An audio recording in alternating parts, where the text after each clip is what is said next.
हाँ, चलिए। तो जो हमारा पहला प्रश्न जो था कि क्यों की जाए, उसका उत्तर हमने प्रस्तुत किया और अब हम दूसरे प्रश्न पर आते हैं।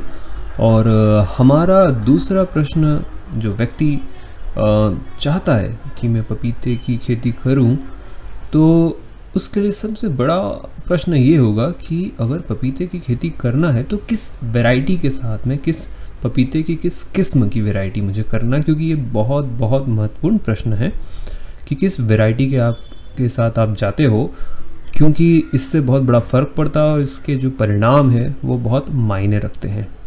अब पपीते की अनेकों वैरायटीज़ हम बात कर रहे हैं इस वर्तमान समय सन 2020-21 में, और इस समय में हम परिदृश्य में देखते हैं पिछले 15-20 सालों का हमारा अनुभव, तो हमारी जानकारी में तो बहुत सारी वैरायटीज़ आती है। सूचनाएं हैं जो बहुत ही प्रयोगात्मक वैरायटीज़ होती है। पूसा नन्हा करके कोई वैरायटी है, सपना करके कोई वैरायटी होती है, और भी बहुत सारी छोटी मोटी वैरायटीज़ के नाम हमने सुने हैं अनेकों बार।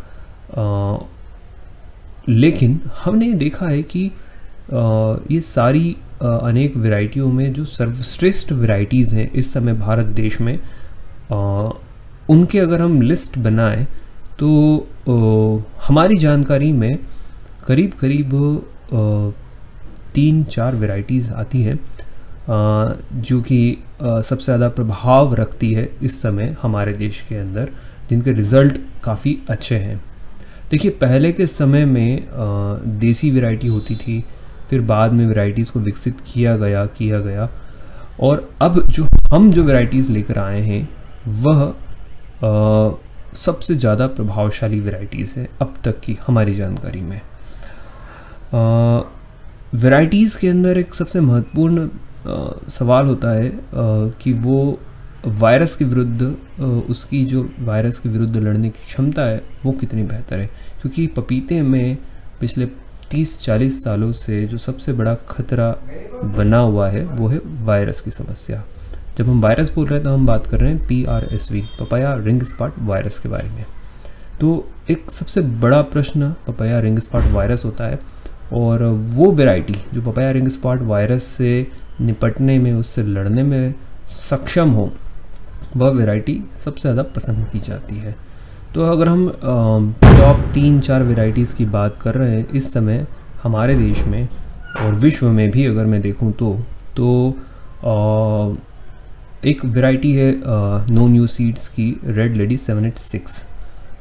यह वैरायटी इस समय में सबसे ज़्यादा विक्रय इस वैरायटी का होता है आंकड़ों के आधार पर हम देखें तो।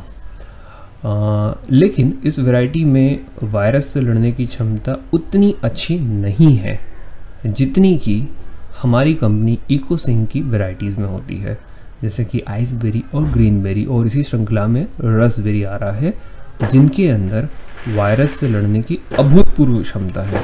किसी भी अन्य वैरायटीज़ से हमारी वैरायटीज़ की जो वायरस से लड़ने की क्षमता है, यानी कि आइसबेरी, ग्रीनबेरी और रसबेरी की, वह 10 गुना से भी ज़्यादा है। अब जब हम वायरस के विरुद्ध बात कर रहे हैं तो नंबर 1 वैरायटीज़ जो हैं वो आइसबेरी, ग्रीनबेरी और रसबेरी है, और उसके बाद नंबर आता है सनबेरी का वायरस से लड़ने की क्षमता में, और उसके बाद नंबर आता है वायरस से लड़ने की क्षमता में red lady 786, no new seeds नाम की कंपनी का जो प्रोडक्ट है, जो सबसे ज़्यादा बिकता है। अब आप ये प्रश्न आपके अंदर खड़ा होगा कि ये सबसे ज़्यादा बिकता है और हमारी वैरायटी ज़्यादा अच्छी है, तो हमारी ज़्यादा क्यों नहीं बिकती है? तो बिकती तो हमारी बहुत ज़्यादा है, लेकिन हमारी उपलब्धता की समस्या है। उपलब्धता की कमी के कारण एक बहुत बड़ा किसानों का वर्ग जो हमसे हमारी वैरायटीज़ ख़रीदना चाहता है वो नहीं खरीद पा रहा है। तो हमारे पास जितनी डिमांड है उसका हम 10% भी सप्लाई नहीं कर पा रहे हैं। तो इस लिहाज से देखें, डिमांड के लिहाज से देखें तो हमारी वैरायटीज़ टॉप पर है। 1, 2, 3 में हमारी वैरायटीज़ आती हैं, लेकिन जब हम सप्लाई की तरह देखते हैं तो हमारी वैरायटीज़ 2nd, 3rd और 4th नंबर पर आती हैं। लेकिन इस समस्या का भी हमने हल कर दिया है। हम एक नई वैरायटी जिसके बारे में बात कर रहे हैं, रसबेरी, जो कि समानांतर है ग्रीनबेरी के, बिल्कुल ग्रीन बेरी की तरह है, तो वह वैरायटी जो है वो ग्रीन बेरी के समानांतर होने के कारण उसके अंदर वायरस से लड़ने की अभूतपूर्व क्षमता है, उत्पादन क्षमता बेहतरीन है। फिर उसके बाद में उसका जो फल है, उसकी जो स्वाद, उसकी सुगंध वो ज़बरदस्त है। तो इस प्रकार से अब हम यह कह सकते हैं कि हम भरपूर मात्रा में वायरस से लड़ने वाली एक बेहतरीन वैरायटी उपलब्ध करवाने में सक्षम है। सन 2021 में आकर हम ये बात कह रहे हैं, तो अब हम जब सक्षम है तो हमें पूरी उम्मीद है कि हमारी वैरायटी जो है वह किसी भी अन्य वैरायटीज़ से, जो कि उपलब्धता की कमी कारण नहीं नंबर 1 पर जा पा रही थी, अब बिल्कुल निश्चित रूप से जा पाएगी और बहुत जल्दी चले जाएगी। तो हमने यहाँ 4-5 वैरायटीज़ की बात करी है, जिसमें से 3 या 4 हमारी है और एक वैरायटी रेड लेडी 786 एक अदर कंपनी की है। तो उसके बाद हमारी जो सनबेरी है वह भी रेड लेडी 786 के समानांतर है। तो उसमें वायरस से लड़ने की क्षमता उतनी अच्छी नहीं है जितनी अच्छी की हमारी ग्रीन बेरी और रसबेरी में होती है। आइसबेरी तो उपलब्ध नहीं है, हम उसकी उपलब्धता करवाने की कोशिश कर रहे हैं। अब आइसबेरी में, ग्रीन बेरी में, रसबेरी में क्या अंतर होता है और सनबेरी में क्या अंतर होता है, इस प्रश्न को भी हम इसी में डिस्कस कर लेते हैं, क्योंकि हम वैरायटी सिलेक्शन की हम जब बात कर रहे हैं तो हम सबसे महत्वपूर्ण पॉइंट रेड लेडी 786 में देखें तो उसमें वो कमी है वायरस से लड़ने की क्षमता। PRSV papaya ring spot virus की बात कर रहे हैं हम, लीफ कर्ल मोजेक वायरस की बात नहीं कर रहे हैं। वह एक दूसरा वायरस है, उससे लड़ने की क्षमता अभी तक मेरी जानकारी में बहुत अच्छी क्षमता किसी भी पपीता वैरायटी में नहीं है। लेकिन उससे भी जो बहुत बड़ा खतरा होता है, लीफ कर्ल मोजेक वायरस जो होता है वो पपाया में कम मात्रा में आता है, लेकिन बहुत अधिक मात्रा में जो आता है वो है पपाया रिंग स्पॉट वायरस। और वो जो पपाया रिंग स्पॉट वायरस है वह सबसे ज़्यादा नुकसान पहुंचाता है, और वो लेटर स्टेज में आता है, यानी जब पपीता 3 महीने, 4 महीने, 6 महीने का हो जाता है, उसके बाद 9वें महीने में भी, कई बार 10वें महीने में भी और बढ़ जाता है। हर महीने के साथ उसकी मात्रा और बढ़ते जाती है। तो ये जो समस्या है उसके बहुत एग्रेसिवली बढ़ने की और इतनी व्यापक पैमाने पर आने की कि लगभग 90% से ज़्यादा स्थानों पर उसका प्रकोप देखते हैं। और जब वो आता है तो रेड लेडी जैसी वैरायटीज़ में तो वो बहुत भारी असर करता है, 50% से लेकर 100% तक वायरस देखा जाता है। लेकिन जब हम ग्रीन बेरी, रसबेरी, आइसबेरी की बात करते हैं तो इनके अंदर हम देखते हैं कि प्रकोप कम रहता है, यानी कि लगभग 7वें, 8वें, 9वें महीने में अगर हम देखते हैं तो कुछ 2-4-5% हमारे देखने में आता है। लगभग 12वें महीने में हम देखते हैं तो वो 10-12%, 15% तक जाता है। कुछ खेतों में जहाँ ज़्यादा प्रकोप है तो वहाँ 20-25% तक जाता है। और जब हम 18वें महीने तक देखते हैं तो फिर वो बात पहुँच जाती है लगभग 50% तक वायरस हम देखते हैं आमतौर पर, या इसके अंदर देखते हैं। और कई किसान और कई खेत ऐसे होते हैं हमारे देखने में आए जहाँ 20% तक भी बड़ी मुश्किल से पहुँचता है 18वें महीने में भी। और फिर जो किसान अच्छी व्यवस्था रखते हैं, उर्वरक क्षमता अच्छी है जिनकी, और वायरस का अटैक कम रहता है, उन खेतों में वो किसान 18 महीने तक प्रोडक्शन लेते हैं, 20 महीने तक, 22 महीने तक, 24 महीने तक भी लेते हैं। और हमने तो ये भी देखा है, हमारे कई किसान ऐसे हैं जो 36 महीने तक, यानी कि 3 साल तक भी उत्पादन लेते हैं आइसबेरी, ग्रीन बेरी पर। और रसबेरी अब आ रहा है तो समान क्षमताएं हैं, तो निश्चित रूप से उससे भी लंबे समय तक उत्पादन लिया जा सकता है। क्योंकि लंबे समय तक उत्पादन से रोकता कौन है? आपको लंबे समय से तक उत्पादन लेने से जो रोकता है वो है पपाया रिंग स्पॉट वायरस। इसीलिए सनबेरी और 786 रेड लेडी, ये ऐसी जो जिनमें क्षमताएं थोड़ी कम होती है वायरस से लड़ने की, ये वेराइटीज़ जो हैं इनमें 12 महीने में वायरस आकर लगभग सारा खेल ख़राब कर देता है। और फिर उसके बाद में ये होता है कि आपको खेत को साफ़ करना पड़ता है और दूसरी फसल की तैयारी करना पड़ती है। लेकिन जब वायरस नहीं आता है तो जो ग्रीन बेरी, आइसबेरी और रसबेरी में होता है, तो आप 18वें महीने तक भी ले सकते हैं उत्पादन, 24 महीने तक भी ले सकते हैं, और कुछ खास और चुनिंदा जगहों पर अच्छी परिस्थितियों में 30 महीने तक, 36 महीने तक भी उत्पादन ले सकते हैं। अब इससे क्या फ़र्क पड़ता है उत्पादन ले सकने में? देखिए, बहुत बड़ा फ़र्क पड़ता है, क्योंकि होता ये है कि हम जिस समय लगाते हैं पपीते को और 8वें 9वें महीने में जब वो आना शुरू होता है तो लगभग सभी लोग, सारे किसान उसी समय में लगाना शुरू करते हैं पपीते को। अब जब वो उसी समय में पपीते को लगाना शुरू करते हैं तो हमारे यहाँ पर हम जो देखते हैं, मैं अगर हमारे उत्तर भारत की बात कर रहा हूँ या पश्चिम भारत की बात कर रहा हूँ, जिसमें महाराष्ट्र, मध्य प्रदेश, गुजरात और कर्नाटक के कुछ इलाके हैं, तो यहाँ मैं देखता हूँ कि अप्रैल में, मई में, जून में, फरवरी में, इन महीनों में लगता है। तो या कुछ जगहों पे जल्दी भी लगता है, तो अक्टूबर नवंबर में भी लग जाता है। तो होता ये कि इनका उत्पादन एक साथ आना शुरू होता है 8वें 9वें महीने से। तो बहुत सारा बड़े पैमाने पर जो उत्पादन आता है वो नवंबर दिसंबर में आना शुरू होता है, जो जनवरी फरवरी तक चलता है। तो ऐसी स्थिति में ये होता है कि जब नवंबर दिसंबर में, जनवरी में बहुत तेज़ ठंड होती है और बड़ी मात्रा में सारी जगहों से, पूरे बड़े एरिया में जब उत्पादन आना शुरू होता है, तो जो मांग होती है वो तो उतनी ही है, पूर्ति बहुत ज़्यादा बढ़ जाती है। और सारी बड़ी मंडियाँ जो होती है पपीते की, दिल्ली मंडी हो, मुंबई मंडी हो या और दूसरे क्षेत्रों की बड़ी मंडियाँ हैं, वहाँ सभी दूर बड़ी मात्रा में पपीता उपलब्ध होने लगता है, तो उसके भाव कम मिलते हैं।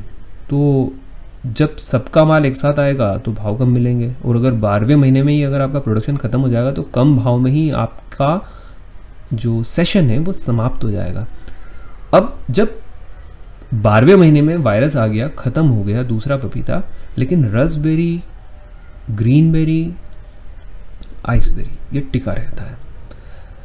अब जब ये टिका रहता है तो इसके टिके रहने से 12 महीने के बाद वाला जो सेशन होता है, जब तेज़ गर्मियाँ आती हैं तब दूसरा पपीता उपलब्ध नहीं रहता है, लेकिन हमारी वैरायटीज उपलब्ध रहती है। गर्मियों के बाद में बरसात का मौसम आता है। बरसात के मौसम में त्यौहार भी शुरू होते हैं, गणेश जी के त्यौहार। फिर कई बार हम देखते हैं कि गर्मियों में और बरसात के बीच में लगभग उस समय में रमज़ान भी आता है। और फिर हम देखते हैं कि नवरात्रि का समय आता है, दिवाली का समय आता है। ये वो समय है जब फ्रूट्स की जो मांग है वो बढ़ जाती है, क्योंकि कई लोग अलग अलग उपवास करते हैं और अलग अलग तरीके के धार्मिक पर्व और अलग तरह का उल्लास रहता है, उत्साह रहता है। तो फ्रूट्स की डिमांड बढ़ जाती है और फ्रूट्स के अंदर दूसरे फ्रूट्स की अवेलेबिलिटी में थोड़ी कमी देखते हैं हम। तो उस समय में पपीते की बहुत अच्छे भाव मिलते हैं। जो सबसे अच्छे भाव हमने देखे हैं वो रमज़ान के समय में, नवरात्रि के समय में, दिवाली के समय में और उसके बाद वाले समय में। तो जो सबसे अच्छे भाव वाला समय रहता है, तब भी आपका पपीता अगर उत्पादन आपको दे रहा होता है, तब आपको बहुत फ़ायदा होता है पपीते की खेती से। तो अधिक लाभ अगर आपको लेना है तो ऐसी वैरायटी आपके पास होनी चाहिए जो वायरस से लड़ सके और लंबे समय तक उत्पादन दे सके। इसीलिए हमने देखा है कि हमारे द्वारा प्रचार नहीं किए जाने के बावजूद बहुत बड़े स्तर पर ग्रीनबेरी और आइसबेरी का प्रचार हुआ।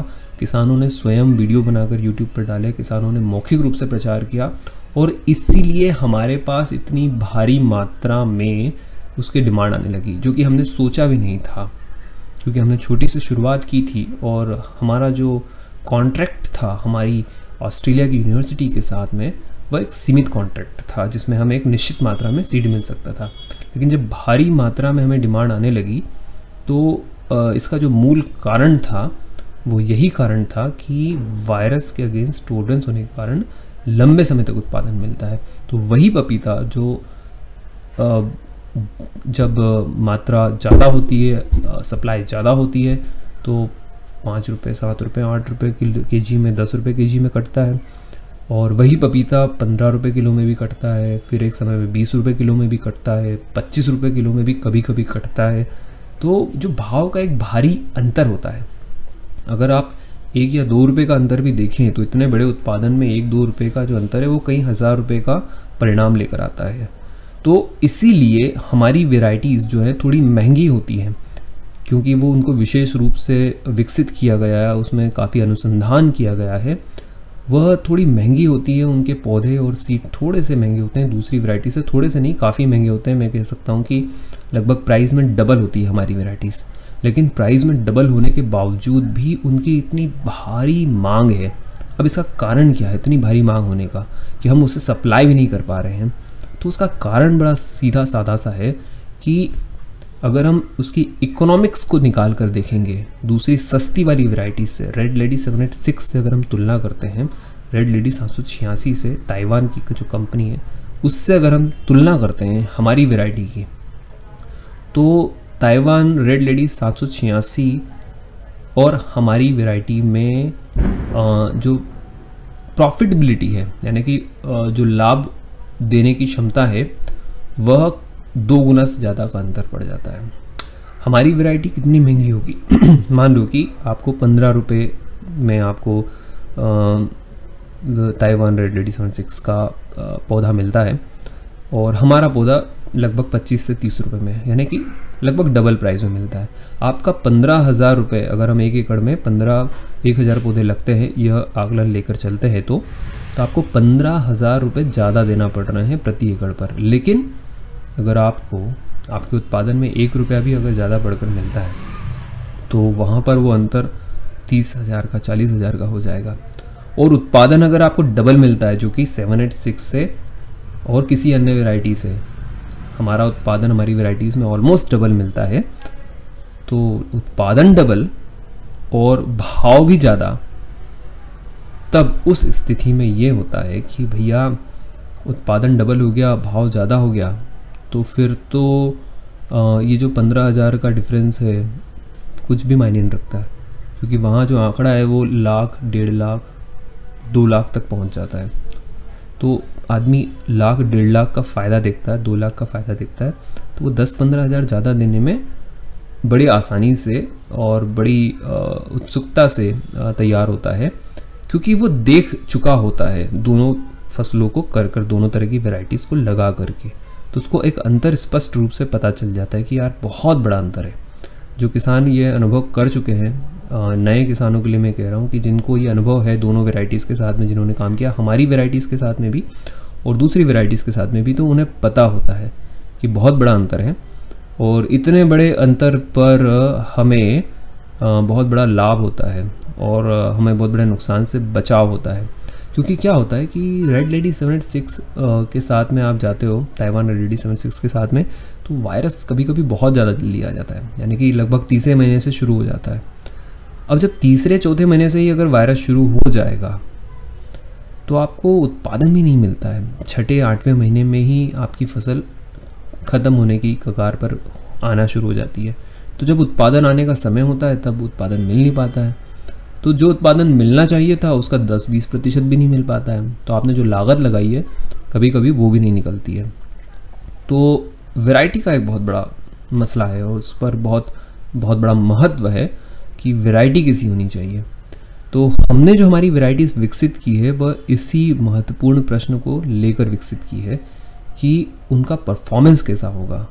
हमने पिछले 15 सालों में जितना काम किया है उसमें सबसे महत्वपूर्ण काम हमारा वैरायटी के परफॉर्मेंस पर ही रहा है। तो परफॉर्मेंस और रिज़ल्ट अच्छे आने चाहिए और वो बिल्कुल आ रहे हैं, और इसी के कारण हमें इतना ज़्यादा रिस्पांस मिल रहा है, इतना समर्थन मिल रहा है पूरे देश के किसानों से, और वही हमारे अंदर यह उत्साह और साहस जगाता है कि हम अपनी पूरी कोशिश करें कि हम उसे अवेलेबल करवा पाएँ, और अब हम रास्पबेरी के साथ में वह करवा पाएंगे, ऐसी हमें पूरी उम्मीद है। तो ये एक बहुत महत्वपूर्ण प्रश्न है कि वैरायटी कैसी होनी चाहिए। अब देखिए एक बहुत बड़ा एक और पहलू है वैरायटीज़ के अंतर में, कि अलग अलग वैरायटी में क्या अंतर होता है। तो हम इसको एक अगले प्रश्न में लेंगे कि अलग अलग वैरायटी की खासियत क्या होती है दोनों की, है ना। तो इस प्रश्न पर हम अगले प्रश्न पर आते हैं इस अगले